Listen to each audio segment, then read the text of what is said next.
कविता के साथ।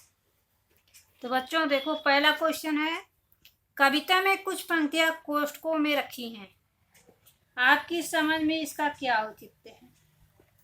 तो बच्चों, कवि द्वारा प्रस्तुत कैमरे में बंद अपाहिज एक दूरदर्शन कार्यक्रम पर आधारित कविता है, जिसमें एक अपाहिज कैमरे के सामने इंटरव्यू किया गया है।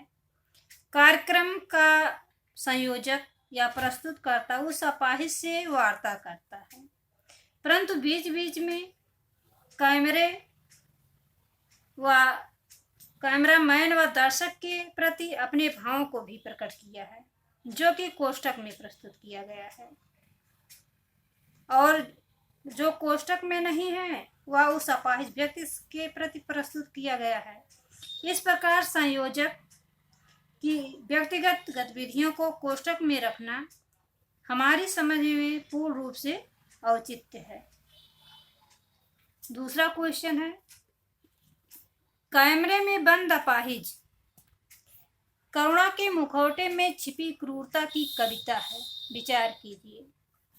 तो मुखौटे में छिपी क्रूरता की कविता है। एक तरफ तो प्रत्यक्ष रूप से दिखाया गया है कि संवेदनशीलता है, लेकिन देखा जाए तो अपाहिज व्यक्ति को समाज के प्रति या दर्शक के प्रति उसके प्रति संवेदना जगाने का कार्यक्रम नहीं कर रहा, बल्कि धन कमाने के लिए ऐसा किया गया है।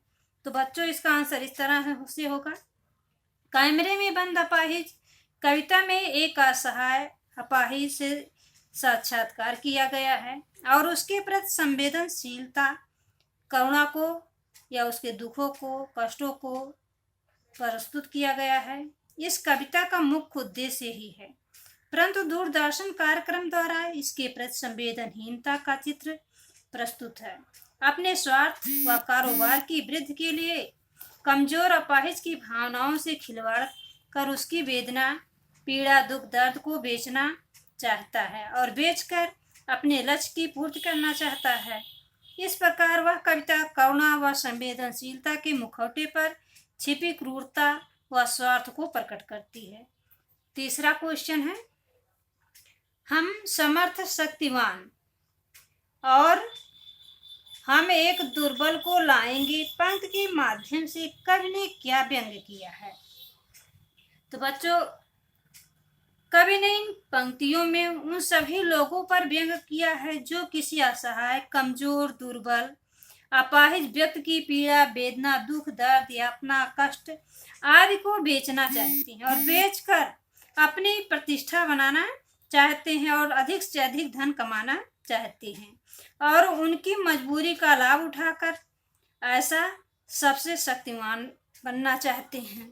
कभी इन ऊपरी दिखावट करने वाले व्यक्तियों के अंदर हृदय में छिपे उनके प्रति संवेदनहीनता, निर्ममता, क्रूरता, अत्याचार या स्वार्थ की भावना आदि छिपे हुए भावनाओं को क्रूर चेहरे को स्पष्ट करना चाहता है कि वह अंदर से क्रूर है और बाहर से वह इतना ममतावान या करुणावान बनना चाहता है।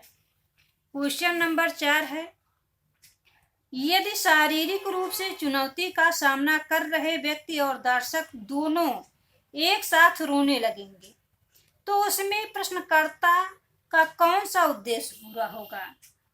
तो बच्चों, यदि शारीरिक रूप से चुनौती का सामना कर रहे व्यक्ति और दर्शक दोनों एक साथ रोने लगेंगे तो उससे प्रश्नकर्ता का उन्हें भावात्मक ब्लैकमेल करने का उद्देश्य पूर्ण हो सकेगा और उसके चैनल को ख्याति प्राप्त होगी, जिससे से अधिक धन वैभव कमा सकेगा और जो उसका लक्ष्य था स्वार्थ की पूर्ति होगी, वह अपने लक्ष्य में सफल होगा। 5वां क्वेश्चन है, पर्दे पर वक्त की कीमत है कहकर कवि ने पूरे साक्षात्कार के प्रति अपना नजरिया किस रूप में रखा है?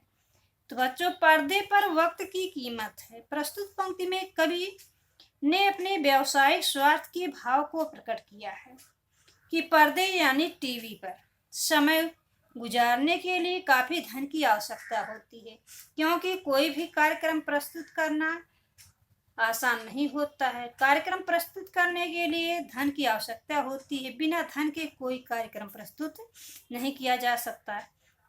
और जब ऐसा होता है कि हम धन लगाकर कोई कार्यक्रम प्रस्तुत करते हैं तो हम यह अपेक्षा रखते हैं कि जितना धन लगाएं उससे कई गुना हम धन अर्जन कर सकें। तो धन के लिए ही दूरदर्शन पर कार्यक्रम प्रस्तुत किया जाता है।